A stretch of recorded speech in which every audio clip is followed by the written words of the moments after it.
หาเงินรับจ้างขับรถนั่นรถนี่เนาะหมู่คู่เขาแล้วจนหล่ำจนรวย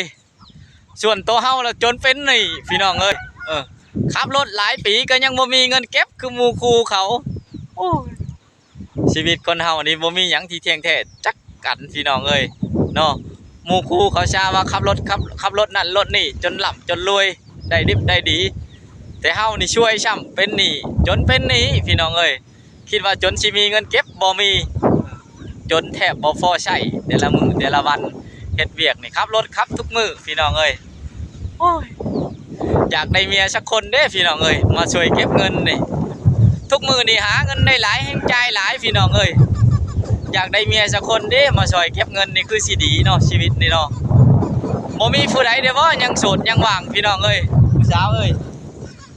มาช่วยไอ้เวียดได้มาช่วยเก็บเงินให้ไอ้เวียดได้นี่ไอ้เวียดได้เงินมาแล้ว